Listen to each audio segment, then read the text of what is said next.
All right, hey, this is Act 2 of the podcast. We're getting right back into it. If you missed Act 1, go back and listen to that thing. Otherwise, this isn't going to make any sense. Okay, see ya. Back to the police thing. Aram says to Dan, on paper, does Chris Scher not make a good fit to be a cop? He's an All-American track athlete with a bachelor's degree in accounting. Yeah, I don't know if it's, who knows? I mean, when you get somebody who's in the heat of battle like that, they're supposed to test these people, so who knows? Maybe he's just not. All caution, or all, there's a lot of things that go out the window when you're exhausted. He was really, really tired at the end of that. I mean, he was probably as spent physically as anybody could during that struggle with Patrick Loyola.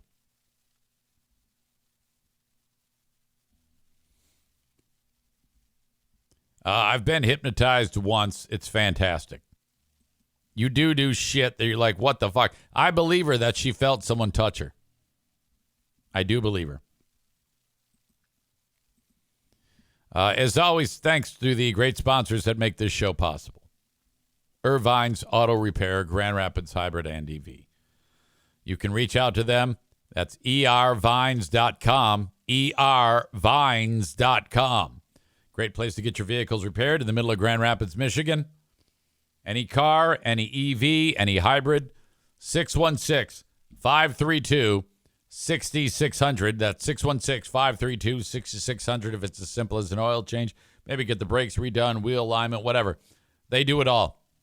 I love the fact that when you take the car there, they're going to go over it with a fine-tooth comb to determine everything on every system to make sure it's in good running order. 616-532-6600 for Irvine's. There's racing this weekend at Berlin Raceway. Tickets are $14. Buy them in advance at berlinraceway.com. Kids 15 and under are free. Parking is free.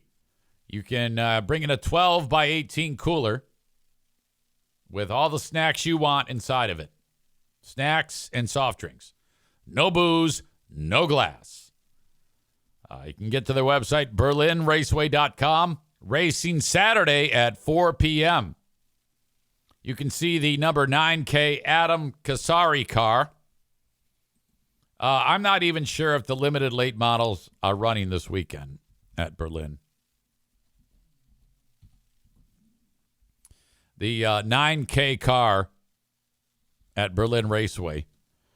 No, they're not racing. This weekend, it's the super late models, the Sportsman, the 4-cylinders, and the mini wedges. Limited late models are May 17th. It's a damn good thing that the limited late models aren't racing this week because Adam's car was in a big crack up. It was a bummer. Poor guy. They were just about to go to green flag racing at the start of the feature, and somebody in front checked up, and the guy behind Adam did not, and just smashed right into him, pushing his car into the vehicle in front of him, and that's it. He didn't even get a lap in, and he was injured, actually. He went to the docks for a concussion. I probably shouldn't say that, but anyway. There you go. He's all right. So speaking of Adam, he is also a realtor. If you are buying or selling your home, reach out to Adam, 616-914-4061. He is the realtor of choice on the Eric Zane Show podcast. ADAM, Adam Kasari, Casari, Adam Kasari on Facebook, or just call 616-914-4061.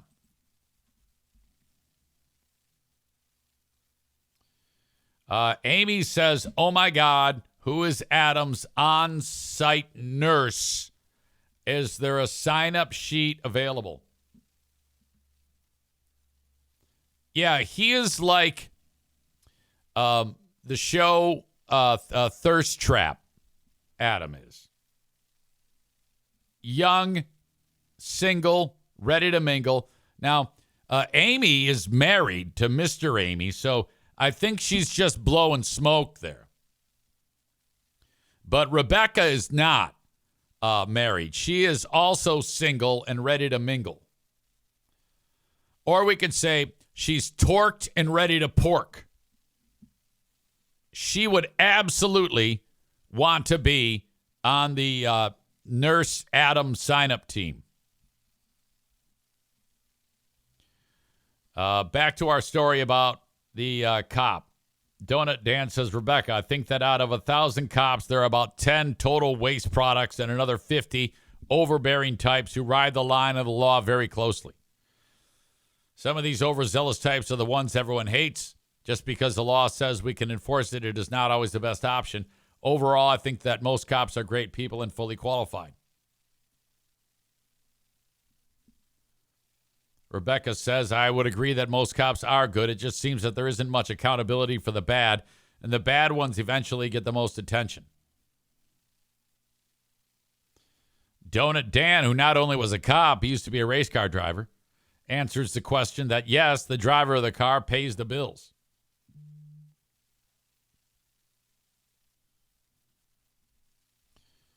Excuse me. Yeah, that's expensive. They basically just... if they're successful in winning a race, the money they make goes towards like fuel and tires. Amy is running the 25K this weekend. Formerly the Fifth Third. Now it's the Amway Riverbank Run. That race is owned by Russ Hines, the fucking dork who fired me from Free Beer and Hot Wings. I can't say for sure if Russ fired me. I mean, I have my thoughts on that. But I wasn't privy to any of those meetings.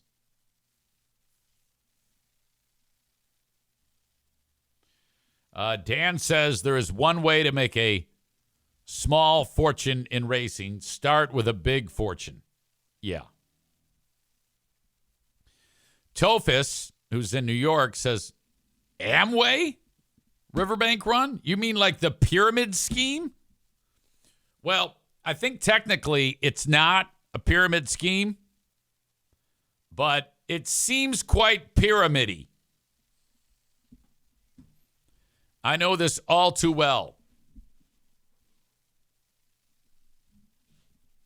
I have been, I remember, I'll never forget this. I was working at the radio station, C93, the afternoon guy, Tim Hartley. I was a night guy. I would take over for him. I come walking into the radio station. This is probably 1991. Hey, Tim. Hey, what are you doing? I'm just doing some, what is it called? I'm doing some dream building. I go, what is dream building? Well, you know, it's I just started a business and I'm on my way to being a multimillionaire. So I'm doing my dream building and looking at boats and mansions and cars.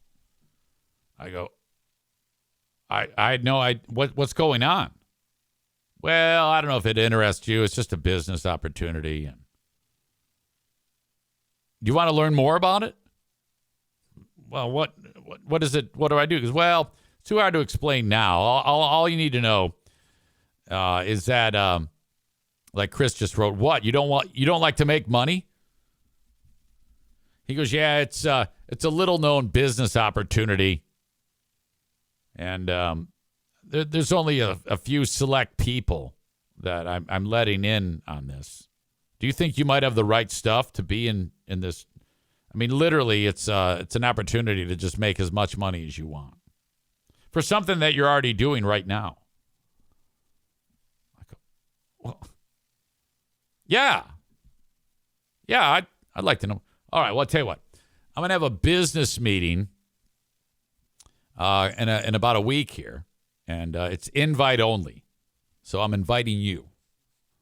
Okay. I show up at Tim's house. It's a dump, okay? And he's got a buddy of his who's quote unquote drawing some circles.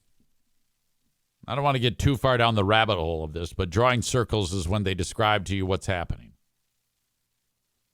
how this works. So all I have to do, like when I need a set of tires, I go into the catalog and I order my set of tires. And then when I buy those tires, I get points. Now, not only do I get the points, Tim above me, he gets the points. And for all the points that you get money. The points translate to money. So let's say Tim gets 1,000 people to buy tires. And let's say I get 1,000 people to buy tires. Now, all those points Tim gets and I get. I don't get the 999 other people's points, but it's up to me to convince more people to buy their tires from this fucking catalog. All right? Now, with me and then Tim and then the people above him, it's in a pyramid style shape. All right? The guy at the tip top lives here in Grand Rapids. And I'm down there at the bottom. But I'm fighting the good fight. And I'm going to keep building my business. So not only am I buying tires, but if I'm out of jelly, I'm going to get some. Yeah, I'll take your Amway jelly. I'll take your Amway tires. Now, if I buy the Amway tires, the tires that I actually did buy, Amway tires. Well, they were like Goodyear tires, but it was through the Amway catalog. So Amway would then take those tires, and for a 1982 Chevy Chevette, these very, very small tires, it would probably cost you back then about $180 for 4 tires. Stand by. But I'm getting them from the catalog, so it's $780. Yeah, but you get the points and you're building the business. Oh, yeah, okay, yeah. Yeah, if you get out there in the next week and you get 5,000 other people to buy those tires, you're going to make like $30, man. It's like, you know how like you hear about an artist on Spotify who gets like 90 million plays and he gets like $5 for that? It's like that. Yeah, man. Well, I'm living my dream here. I'm doing some dream building, and I know if I keep convincing, and it's really brainwashy. You got a real brainwash feel to it. And I've told this story before, but it was like a Wednesday night. I'm there. I'm starting to think. I'm still fully consumed by this dream, you know, and I'm telling all my friends and family, hey, guess what? I got a great big business opportunity for you. Well, what is it? You know, they're all like my age. So we're all dumb, naive, looking for anything. And so I'm like doing that. And, you know, maybe some people are going for it, maybe not. I then tell my family this. All right, hey, you're doing this and I'm going to make you rich. And now they're all older than me. So they're all looking at me like I'm an idiot. But they let me shoot my shot, and I make my little presentation, and then they go, "Yeah, wow, that's something." Okay, it is awkward. Yeah, can I sign you up? Are you in? Are you ready to build some dreams? Wednesday night, my phone rings. Hey, it's me, Tim. Yeah, buddy. Yeah, road trip. I'm coming to get you. I'll be there in 30 minutes. We're going to Asheville, North Carolina to see Og Mandino. It's a big rally. What? I can't afford that. If you don't go, you'll lose money. Picked Pooh Bear and I up. We call in sick to work. We were working at McDonald's at the time. I was working at the radio station at McDonald's. Yeah, I can't be there. Why? How come you're not coming in? Well, I gotta do some dream building. We drive all night to Asheville, North Carolina, pack into some venues, one of these 5,000 seat venues, and they keep you up all day and all night. And then they bring out the speaker. The keynote is this writer I've talked about before, Og Mandino. He's dead now. He's all these inspirational books. His keynote speech is the same at every place. But then he goes, now you must go and buy my collection of every book that I've published. And you will make millions of dollars with your dream building with this company. So then I rush out to the concourse. I buy all the Og Mandino books. All these self-help and then you gotta buy the cassette tapes. It's a big plastic binder, and you open it up, and it's that hard devil's plastic, and you turn each page, and there's a cassette, and you listen to these inspirational things while you're driving around. I spent. In fact, I'll never forget, I called Discover from the venue to get an increase on my $1,500 credit line that I had so I maxed out a credit card on this. Spent all the money we had on these goddamn tapes. And then one day, months down the road, my head came out of the fog, and I went, what have we been doing? This is ridiculous. We hadn't made a dime. And I'll never forget it because I lit a fire in the backyard of the house I lived at on Isabella Road in Mount Pleasant, Michigan, and I burned everything. And Pooh Bear, she wakes up from a nap and I'm sitting by the fire watching it all burn. She goes, what are you doing? I go, I'm burning all that shit we bought. And she's she just shakes her head. She realizes she's married to a madman. And then that was it. Fast forward. Regularly now, the two main cogs of this amazing company sign my checks for the hockey team. David and Dan. David Van Andel and Dan DeVos. They own the hockey team. And now, I guess some people this works. Didn't work for me. I hated my life. I look back on that. I'm like, what the fuck? I don't know. Maybe I did it wrong. Chris says, that's still a thing? Oh, yeah. Amway is amazingly large. Larger than ever. Now, I don't know if they do business the same way. They might. I think it's big in a lot of places not named the United States. But in my time here in Michigan, which is more than 20 years, or West Michigan, stand by. I have never once had anybody approach me about it. Rebecca says, Dan Cummins did a whole podcast about Amway being multi-level marketing. Donut Dan says, that darn cult ruined a few of my friendships, unfortunately.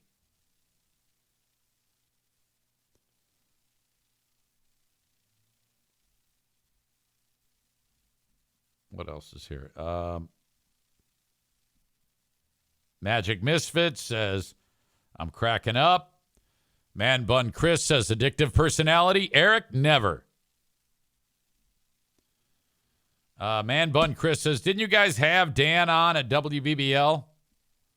Dan Cummings. Yeah. His podcast is huge. And when he was on our show to do comedy at Dr. Grins, he goes, yeah, I do a podcast. We go, yeah, what is it?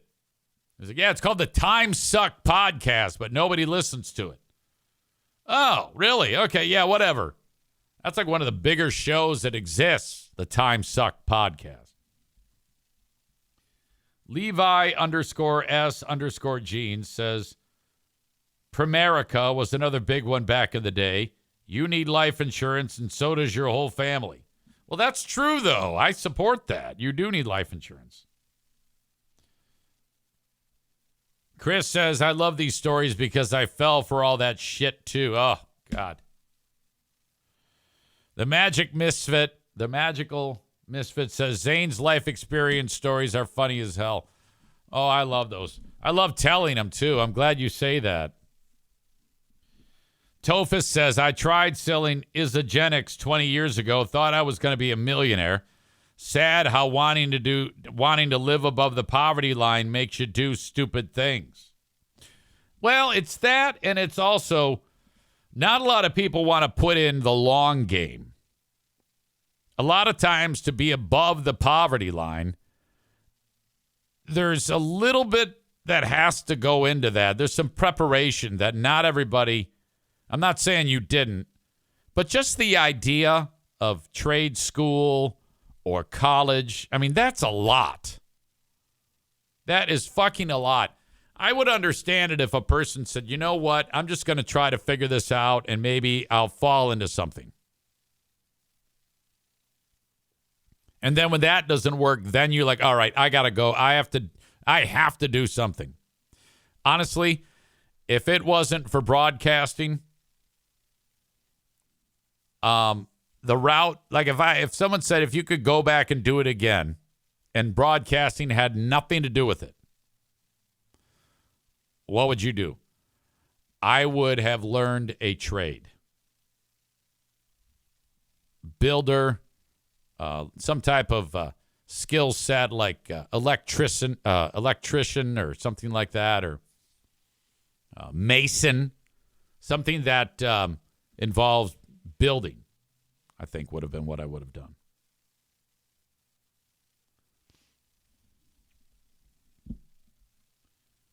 All right. Nowadays, they're really having a hard time getting people to do those trade jobs. Okay, I want to unpack this moment that happened. Mike Ball, when he sent this to me, it said, I guess the loud pipes didn't work.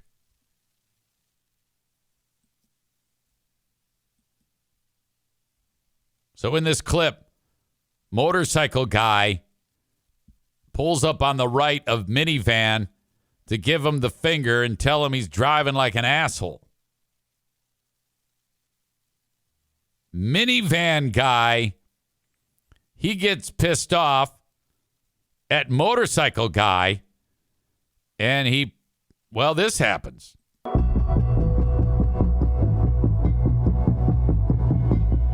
Oh! Minivan guy smashes into Harley guy. Whammo! Harley guy lives. Immediately they were looking for Minivan guy. Now, when I first saw this, I was like, okay, I'm on the fence. I don't know who I support here.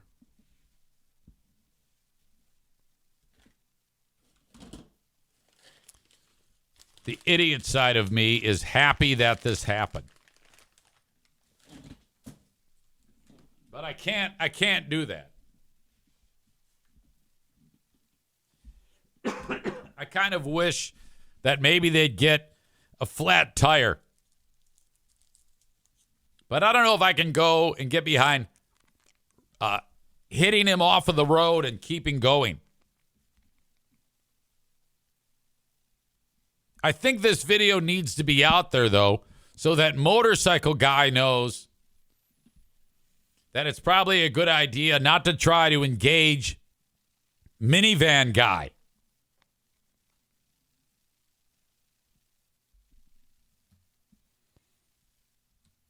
Tophus says, I'm on Minivan side. Chris says, law of gross tonnage. Bike will always lose. David says, F that guy. Who are we effing? Are we effing Minivan guy or are we effing motorcycle guy? As far as I know, motorcycle guy might have just waved at him or said hello. I'm not sure. But I think he was basically telling him to go fuck himself. There's the link in the chat. If you want to see it for yourself, I think one of you was saying, hey, I want to see it again or something like that.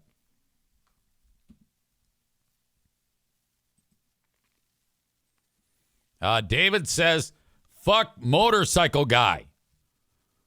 You realize, though, that Minivan guy tried to kill him. We don't know what happened before motorcycle guy pulled up next to him and said, hey, fuck you. We don't know that.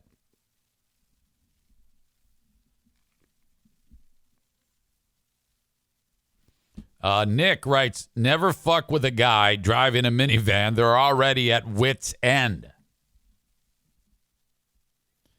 Donut Dan says, holy fuck. Felonious assault, and I am not a fan of those loud pipe a-holes. Dan says, and why is it a guy in a minivan? It could have been a mom with 6 kids that was losing her shit. No, it definitely was a guy because they ended up catching the guy.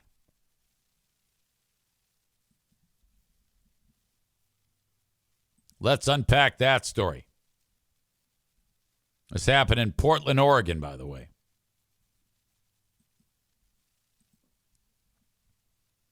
Dude is now under arrest. Let's hear how they describe this. Of a suspected hit-and-run driver. It's 5 o'clock. I'm Elizabeth Din. I'm Jeff Gianola. The terrifying incident in Beaverton yesterday morning, all caught on camera. And tonight, that suspect is behind bars. Let's switch to Joey Vaca with the latest on all this. Joey? Joey, 14 years old. Jeff, Liz, that suspect is Samir Helio Posado Filo. He was arraigned today on... Oh, he's a Mexican dude. Or something similar. Which means everybody is just going to say, we need to find out if he's an illegal alien. We got to send him to El Salvador. He's probably got MS-13 tattoos. 3 felony charges in connection to that hit and run Monday. I had the chance to talk to the motorcycle driver's family. They say this has been a lot to deal with, but he is recovering. The Beaverton Police Department came out thanking the public for all the tips that came in after we released this video, saying it helped. If it were me, I would say, yeah, I got his license plate, but I don't like those pipes. So I'm not going to give you the information until all guys on motorcycles agree to sell their stupid motorcycles. To the suspect's arrest. Now they're asking. The only motorcycle that should be allowed is a Honda Goldwing because it's quiet. For some more help. It's so fortunate the motorcycle rider is alive in this sense and that we took this suspect off the road. He was a danger. Beaverton police arrested Samir Helio Posado Filo in connection to this hit and run on Highway 26 Monday morning. We first showed you the video yesterday, which police say sparked a number of tips that helped with the arrest. Officer Matt Henderson with Beaverton PD says some tips suggest this isn't the first time Posado Filo has done this. What? Perhaps he's been doing this in the days prior, and so we would just ask anybody that's seen this vehicle, the Kia Carnival. So he's hit other people? Is that what you're suggesting? Blue with a Florida license plate. If you've seen the suspect or that vehicle driving recklessly in the days prior, please come forward and let us know. I spoke with the motorcycle rider's sister, Brittany. She says their family is relieved and grateful for the police, but also for the community support. It felt really good to have the community kind of rally around the incident and, give tips and information that could help the police.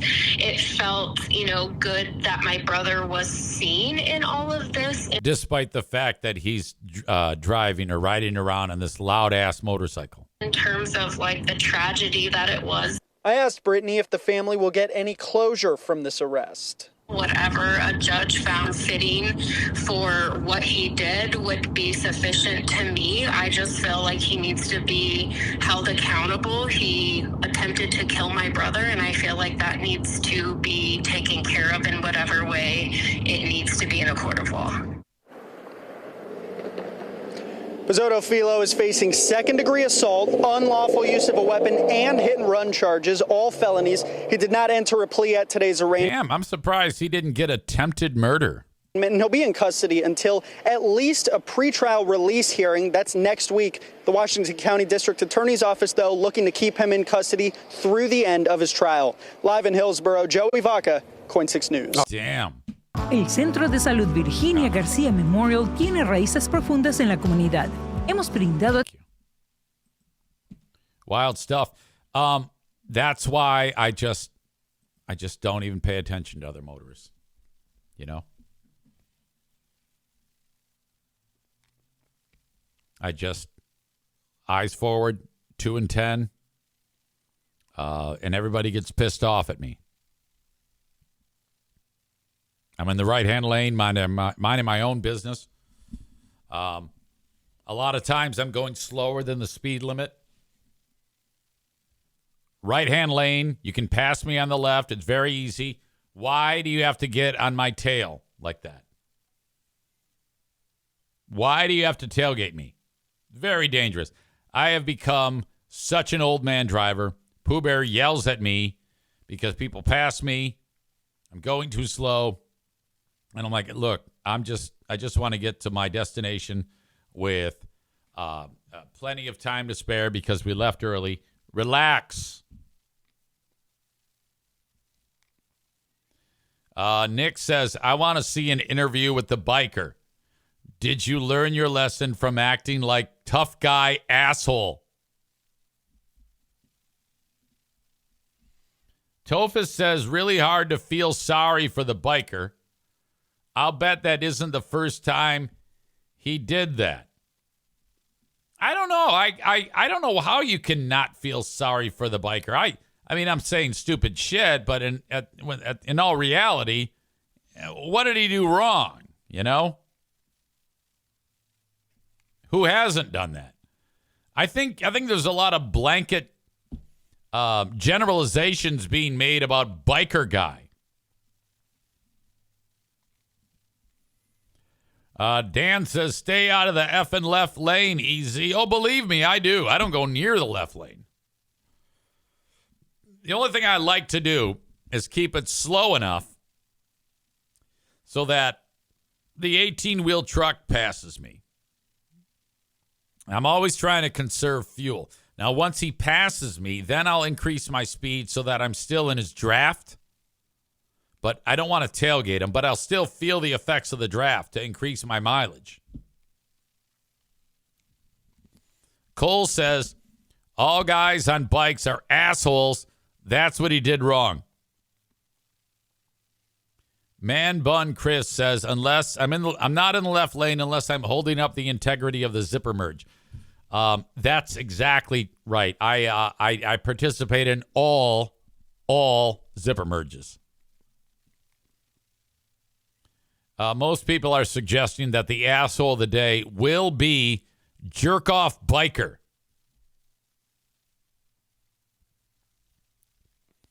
Mediocrity Dave, who, are you still at the courthouse today? Did you get dispatched with public radio to do that again? Says most people who pass me while I'm going the speed limit just end up at the red light before I do.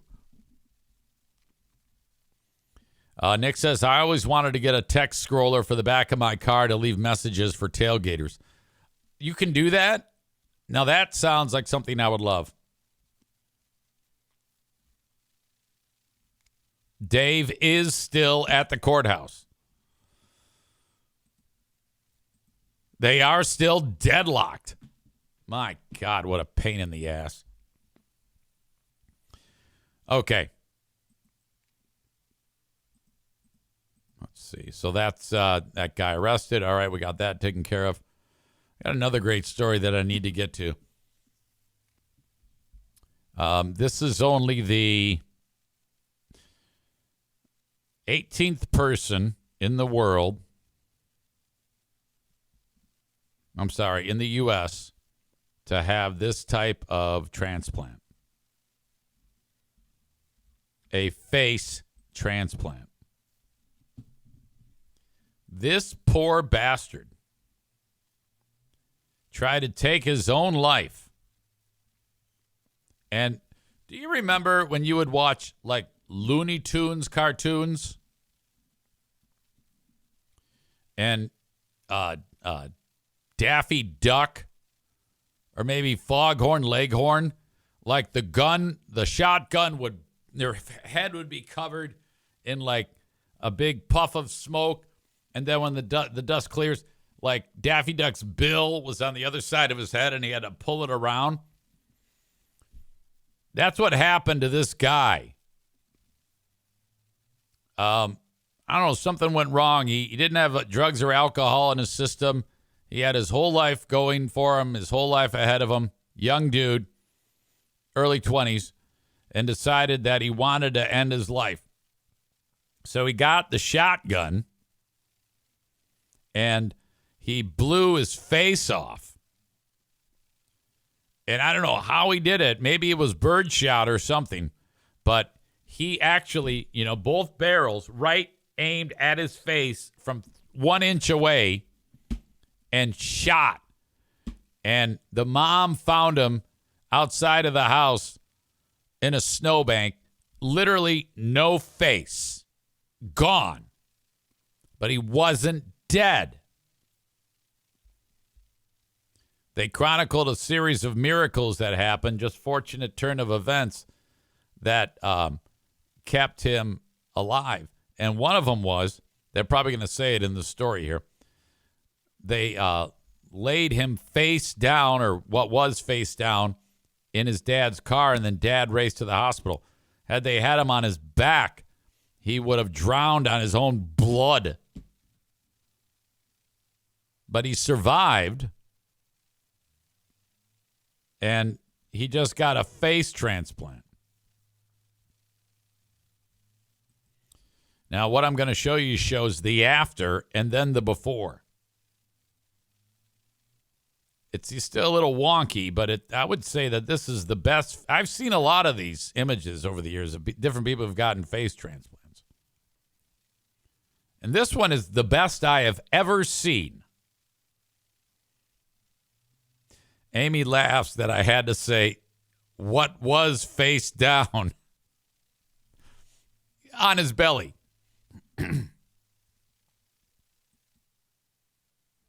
Okay. Now, the image on the right of this dude is after several surgeries. Now, this is on the left after the face transplant. Okay. I mean, he looks better than the average former Zaniac. I would say he looks better than all of the former Zaniacs. I mean, they are progressively getting worse. I would say that the image before the face transplant, he looked better than the former Zaniacs. Mom is trying to raise $1 million, and she's raised almost $300,000 as of right now.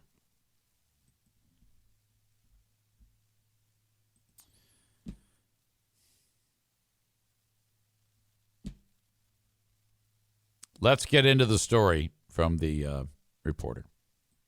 I am number 7, right there. 30-year-old Derek Puff is showing me the first version of himself, the one that in 2012 had a seemingly... Okay, you might have a little bit of wonky audio. It sounds like it's the music's in one side and the voice is in the other. A perfect life, a captain of his high school football team. He scored a touchdown in the game that won them the state championship. Wow. I should say I was very happy when I did. I'll never forget that. He had a 4.0, amazing friends and family, blessings that followed him to his freshman year of college. Stress about maintaining his success followed him as well. Studied a lot, put a lot of pressure on myself. The pressure weighed heavy, but Derek tells me overall he was really quite happy, which makes his story perhaps even more shocking. I was on spring break. I came back from a ski trip up north with my friends. I had them over that night to play cards in the basement. Still struggling with the speech. Anyway, he had the friends over to play cards. I don't remember getting the gun or doing any of that. So before that day, you never had any thoughts of suicide? No, never crossed my mind. Derek was 19. He had no drugs or alcohol in his system. He and his mom, Lisa, had plans to go to church early the next day. She woke up and went to check on all of her kids around 1:30 in the morning. I went to Derek's rooms first. He wasn't in his room. I went through the house. I couldn't find him. And Jerry went outside, and then I heard this loud scream, Derek, no, Derek, no. And he yelled, call 911, and he said Derek shot himself. There was no face. It was a gunshot wound right to his head. Jerry put him in the vehicle face down, which really was the first miracle, because if he would have put him face up in the vehicle, he would have drowned on the blood just to get to our hospital. No one thought that there was any possibility that Derek would live. His parents called their priest, his siblings prepared to say their goodbyes. He was on life support for weeks. Then one day I said, Derek, move your foot. And his foot started moving. We don't know what his quality of life is going to be, but there is something still there. The only way I could communicate with people was try to write it on a whiteboard. So the one day I wrote down, where am I? Why am I here? She said, yeah, an accident. Okay, car accident. I wrote down that I hurt anyone. She told me what really happened. I wrote down I would never do that.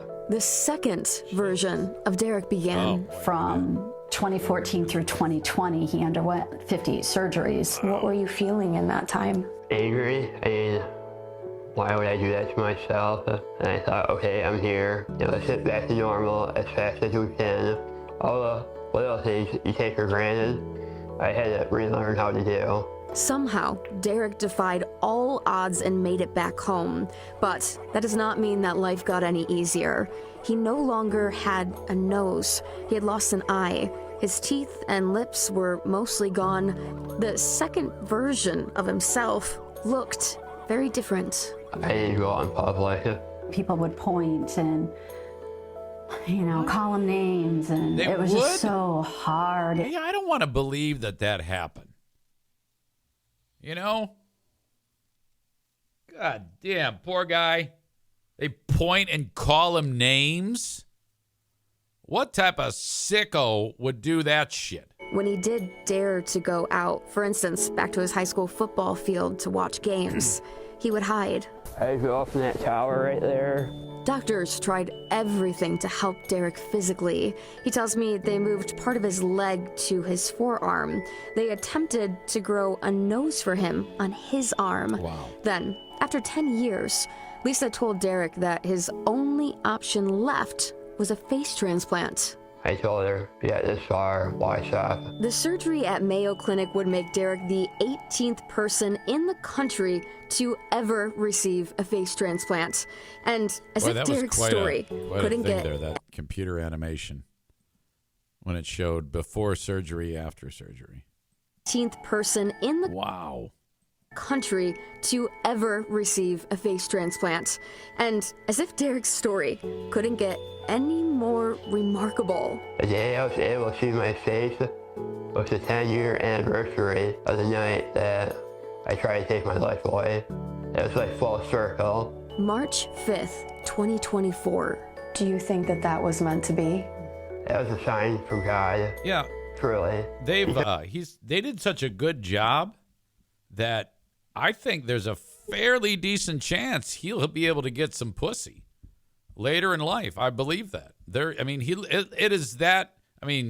it might be like one of the local Duffs, but I still think he can get some serious tail. If a date that was very tragic, and turn it into a good one. See? People don't do double takes at him or point at him. No. It's just normacy again. This is the third version of Derek.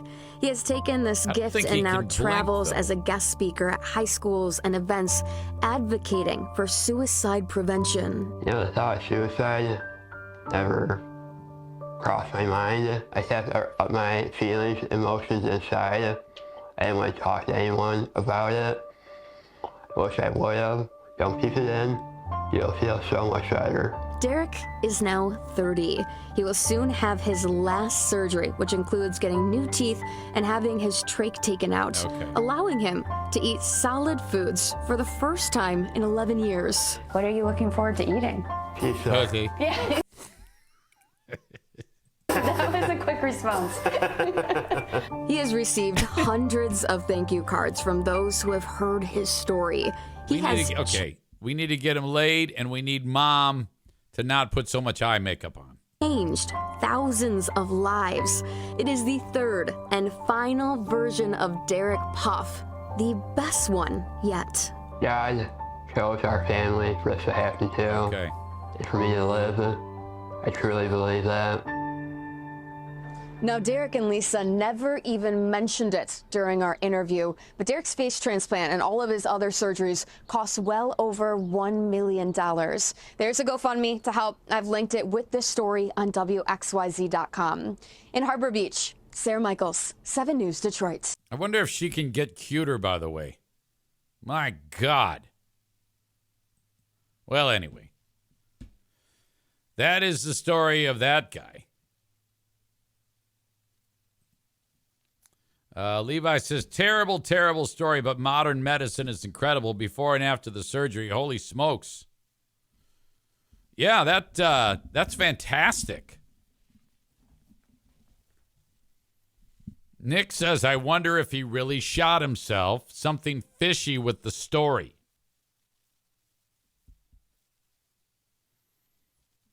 I don't know why you would say that. What seems fishy? Dan says, so did his family raise the money to pay for what had to be a multi-million-dollar procedure? Yeah, I don't know. I think maybe they just did it and then they got to pay him back. Who knows?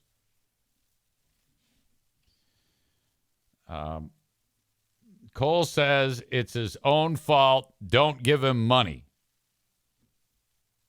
I don't know if I can get behind that.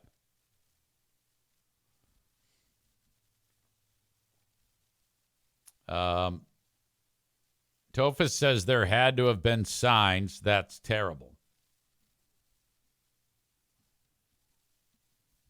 Nick says that the before pictures, it looks like a Artie Lang impression. Man Button Chris says, waiting for a wild EZ comment. I might have snuck one in there. The Magical Misfit says, yeah, this part sucks. I lost my best friend to after-service suicide. Holy shit. Patrick says, I hate this so much. Imagine being his parent and finding him. Yeah. You know, I can only imagine. I pray that doesn't happen to anybody. Nick says, well, he said he'd never do that, and he had a bunch of friends over, maybe an accident. Yeah, I don't know. He doesn't remember anything, though. All right, so there you go.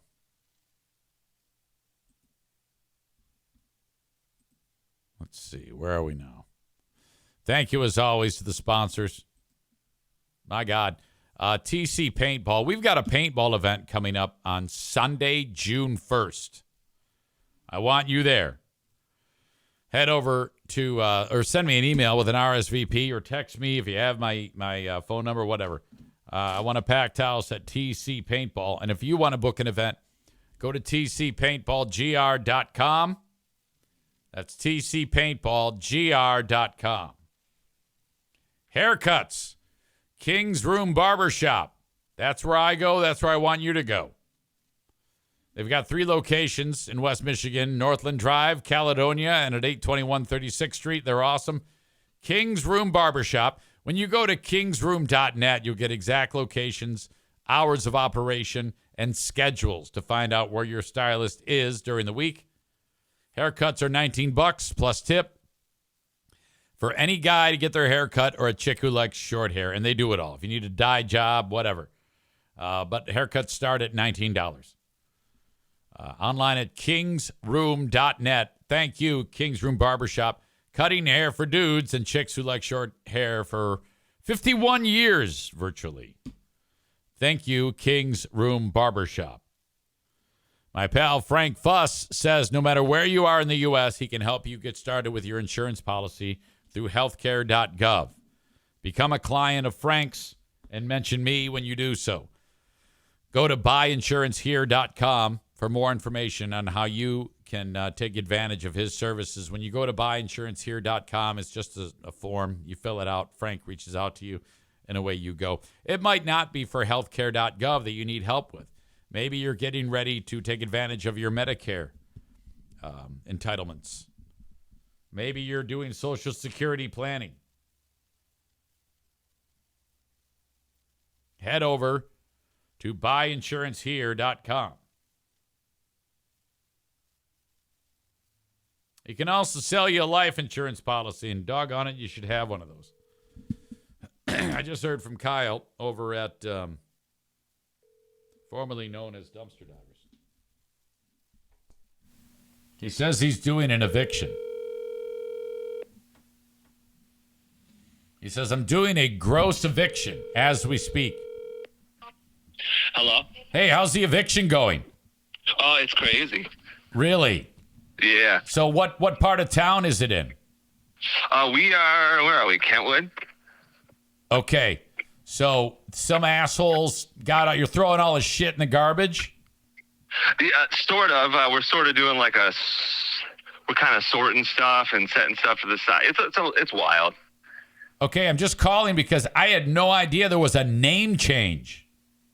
Oh, yeah, totally. When did that happen?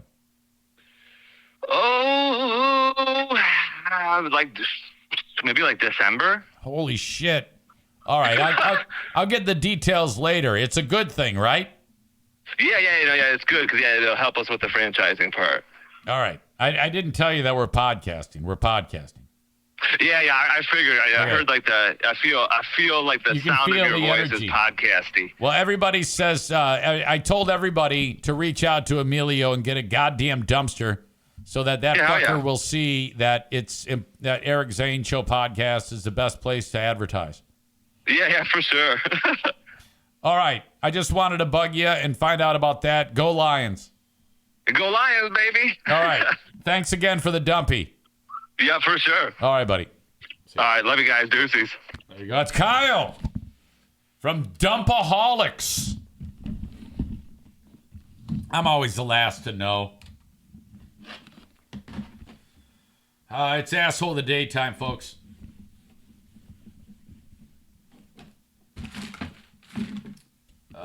Let's see. Who's it going to be? I know some of you dumbasses want Motorcycle Guy to be the asshole of the day. That's ridiculous. You realize he tried to kill that guy. I don't like loud pipes either. Give me a fucking break. Bob says, jerk off biker. No, you dick. It's the asshole of the day brought to you by me is Minivan Guy. Rebecca says, Amway. Nick says, I have to give their name to my girlfriend. She's always evicting people and they leave everything a mess. Oh, that's so bad.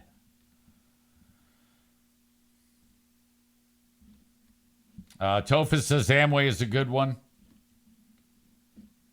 All right. That's my time. You guys are the best. I'll talk to you on the Patreon bonus podcast. Don't forget, we got a Big Fraud Thursday coming up tomorrow. That's going to do it from the Impact Power Sports Studio. Have a good one. Until next time, thank you for being here, and bye-bye.